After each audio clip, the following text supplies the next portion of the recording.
Arizona. Az-Zubayr ibn Al-Awam was a companion of Muhammad and a commander in the Rashidun army. Family and childhood. Al-Zubayr was born in Mecca in 594. His father was Al-Awam ibn Khuwaylid of the Asad clan of the Quraysh tribe, making Al-Zubayr a nephew of Khadijah. His mother was Muhammad's aunt, Safiya bint Abd al-Muttalib. Hence Al-Zubayr was Muhammad's first cousin. He had two brothers, Sa'id ibn Abd Kaaba, a maternal brother, Safi ibn al-Harith, who was from the Umayyad clan, and several paternal siblings, including Hind bint Ali Wwam, a wife of Zayd ibn Haritha. While he was still a boy, Al-Zubayr fought an adult man and beat him up so fiercely that the man's hand was broken. Safiya, who was pregnant at the time, had to carry the man home. When the passers-by asked what had happened, she told them, "He fought Al-Zubayr. Did you find Al-Zubayr soft like cheese or dates are full of brass?" Al-Awam died while Al-Zubayr was still young. His mother used to beat him severely. When it was said to her, "You have killed him. You have wrenched his heart. Will you destroy the boy?" she replied, "I beat him so that he will be intelligent and will be bold in the battle." Al-Zubayr is described as of medium height, lean, dark complexioned and hairy, though with a thin beard. His hair hung down to his shoulders, and he did not dye it after it turned white. Conversion to Islam. Al-Zubayr was one of the first 5 men to accept Islam under the influence of Abu Bakr, and is said to have been the 4th or 5th adult male convert. He was one of the first 15 emigrants to Abyssinia in 615, and he returned there in 616. While he was in Abyssinia, a rebellion against the Negus broke out. The Negus met the rebels on the banks of the Nile. The Muslims, greatly worried about losing the protector, delegated Al-Zubayr to be the news-bearer. Helped by an inflated water skin, he swam down the Nile until he reached the point where the battle was being fought. He watched until the Negus had defeated the rebels, then swam back to the Muslims. He ran up waving his clothes and announced, "Hurrah, the Negus has conquered and God has destroyed his enemies and established him in his land." The Muslims rejoiced. Al-Zubayr was among those who returned to Mecca in 619 because they heard that the Meccans had converted to Islam. But when they got near to Mecca, they learned that the report was false, so that they entered the town under the protection of a citizen or by stealth. Quote, However, Al-Zubayr did not name his protector. Al-Zubayr joined the general emigration to Medina in 622. At first he lodged with Al-Mundhir ibn Muhammad. It is disputed who became Al-Zubayr's brother in Islam. Variant traditions name Abdullah ibn Masud, Talha ibn Ubaydullah, Ka'ab ibn Malik and Salama ibn Salama. Muhammad gave him a large plot of land to build his house and a grant of some palm trees. In 625 Al-Zubayr was given more palm trees from the land of the expelled Nadir tribe. Military activity under Muhammad. It is said that Al-Zubayr joined all of Muhammad's military expeditions, typically dressed in a distinctive yellow turban. Badr. At the Battle of Badr, he was sent as a scout and he captured a Meccan spy. He then fought in the battle and killed Ubaidah ibn Said of the Umayyad. At the Battle of Uhud he volunteered to take up Muhammad's sword with its right, which was to smite the enemy with it until it bends, and was much mortified when Muhammad rejected his offer. He was standing so close to the fleeing Meccan women that he could see Hind bint Utbah's anklets. But it was at the point that the battle turned. Al-Zubayr was one of the handful of men who stood beside Muhammad when the Muslims in the turn fled and who accompanied him to the glen. He was firm with him in the Battle of Uhud and he gave him allegiance to the death. The Trench. During the Battle of the Trench, Al-Zubayr rode a roan horse. He volunteered to bring news of the Qurayza tribe to Muhammad, who responded, "Every prophet has a disciple, and my disciple is Al-Zubayr." Khaybar. In 628, Al-Zubayr joined the expedition to Khaybar and answered Yazir the Jew's challenge to single combat. His mother Safiya asked Muhammad, "Will he kill my son?" And Muhammad reassured her, "No, your son will kill him, Allah willing." Al-Zubayr advanced reciting, "They fought and Al-Zubayr killed Yazir." Afterwards the Muslims commented on how sharp his sword must have been. Al-Zubayr replied that it had not been sharp, but he had used it with great force. After the Muslims had conquered Al-Qamis, the Jewish treasurer, Kinana, was brought to Muhammad, but he refused to reveal where the money was hidden. Muhammad then ordered Al-Zubayr to torture him until you extract what he has. Al-Zubayr kindled a fire with flint and steel on his chest until he was nearly dead. Quote, "However, it was Muhammad ibn Maslama who actually decapitated Kinana in retaliation for his brother Mahmud, who had been killed in the battle a few days earlier." Al-Zubayr was later made one of the 18 chiefs who each supervised the division of a block of booty shares. Mecca. In December 629, on the eve of the conquest of Mecca, Muhammad sent Al-Zubayr and Ali to intercept a spy who was carrying a letter to the Quraysh. When they could not find the letter in her baggage, they realized she must have concealed it on her person, so they threatened to strip her. The spy then produced the letter, which she had hidden in her hair, and Al-Zubayr and Ali brought it back to Muhammad, confident that the Muslims would now take Mecca by surprise. When Muhammad entered Mecca, Al-Zubayr held one of the 3 banners of the emigrants and commanded the left wing of the conquering army. He also fought at the Battle of Hunain.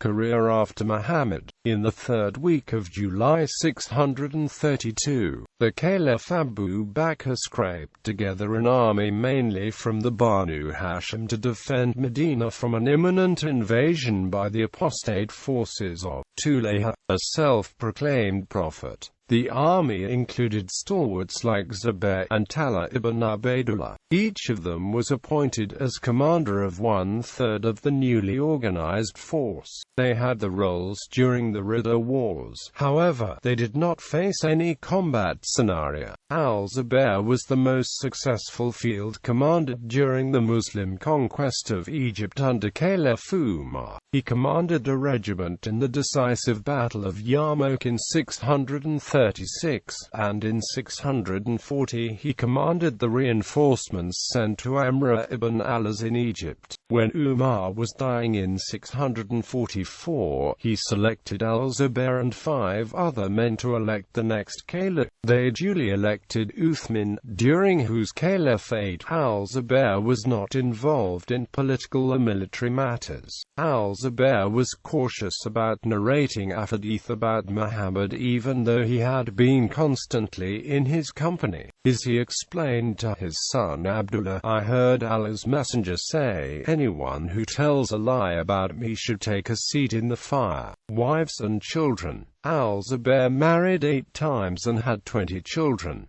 Asma bint Abi Bakr. They were married before the Hijra of 622 and divorced when Urwa was young, i.e. around 645. Abdullah, al-Mundir, Azam, al-Muhajir Qadiyah the elder al-Hassan, Aisha Urwa, Kulthum bint Uqba of the Umayyad clan. They were married in 629, but she disliked him, and they were divorced in a matter of months. After the daughter was born, Kulthum married Abdur-Rahman bin Awf.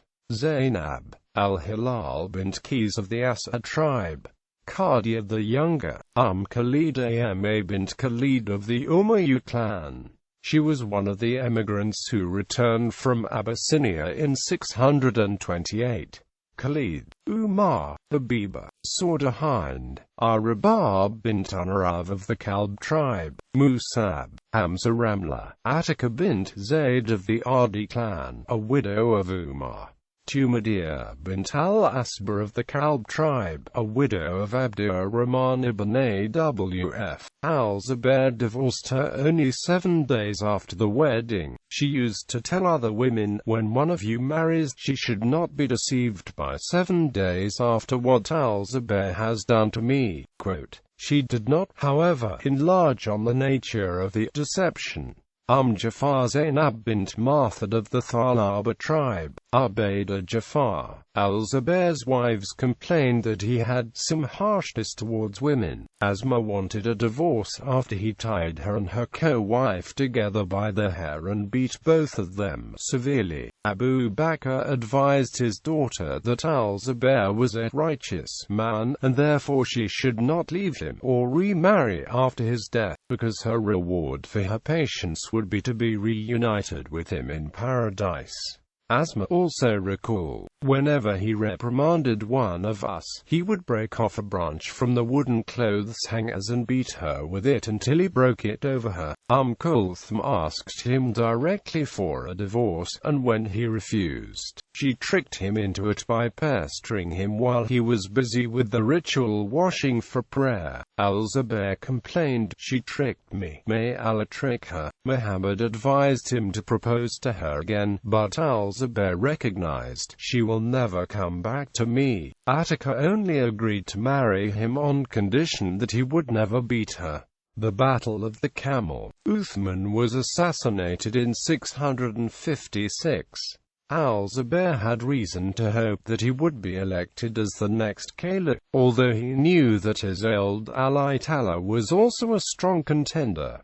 But Ali was elected, to the outrage of Muhammad's widow Aisha. Thereupon Al-Zubayr met with Aisha and Talha in Mecca, claiming he had only given allegiance to Ali at sword point. Al-Zubayr, Talha and Aisha called for Uthman's death to be avenged, and while Ali agreed, he said that he was not able to do this at the time. The allies then collected an army and marched to Basra. There they defeated the governor and took over the city, putting to death everyone who had been implicated in the assassination of Uthman. When they were challenged over why they now cared about Uthman when they had shown him so much hostility during his lifetime, they claimed, "We wanted Uthman to meet our demands.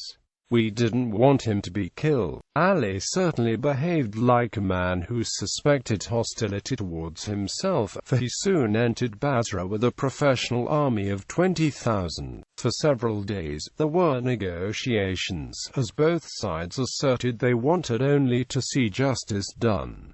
But on the 7th of December 656 hostilities erupted. Aisha's warriors killed Ali's messenger boy, and Ali responded, "Battle is now justified, so fight them." So battle commenced. Al-Zubayr, however, had lost the desire to fight. He said that Ali had talked him out of it during the negotiations on the grounds that they were cousins, but his son accused him of fearing Ali's army. Al-Zubayr left the battlefield while Aisha continued to direct her troops. A man named Amr ibn Jarmuz decided to track his movements and followed him to a nearby field. It was time for prayer, so after each had asked the other what he was doing there, they agreed to pray. While Al-Zubayr was prostrating, Amr ibn Jarmuz stabbed him in the neck and killed him. Legacy. In his will, Al-Zubayr had left a house for all of his divorced daughters. He left a third of his property in bequests and instructed his son Abdullah to sell the rest of his property to pay off his debts, invoking Allah if any could not be paid.